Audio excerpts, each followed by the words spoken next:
For number 5 on the Algebra 1 final exam review, in order to get rid of our 2, we need to square root both sides. And that cancels our exponent 2. So we're left with x minus 2 equals plus or minus 7. You must have the plus or minus.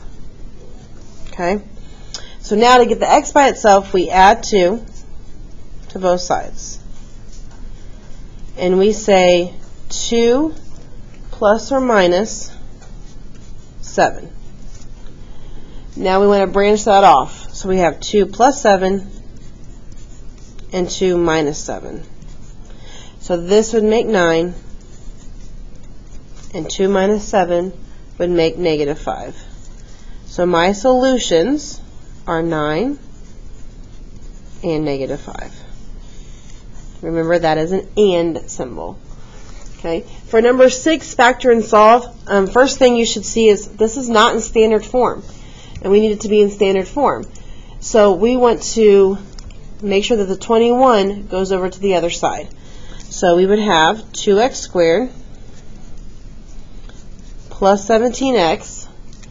You're adding the 21 over. Remember, changing the sign, and then that equals 0. So you should also notice that this 2 in front is bigger than 1. So this is bottoms up. So we're going to do 2 times 21 to get our top number in our x, 42. And we're trying to get to 17. So if we list our factors of 42, we would come across 13 and 14. 3 and 14. 3 times 14 is 42. If I add, I get 17. So now I need to write this in factored form. So x plus 3, x plus 14, and we still need to do bottoms up, so we need to divide by that first number 2. So I can't divide, so I bring my bottom up. Here I can divide, so I get 7. But our directions say and to solve, so we've factored. Now we need to set these equal to 0 and solve them.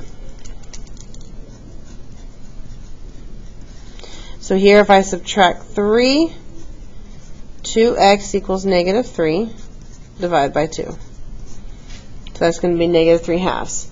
For this one we subtract 7, and x is negative 7. So my two answers are negative 3 halves and negative 7.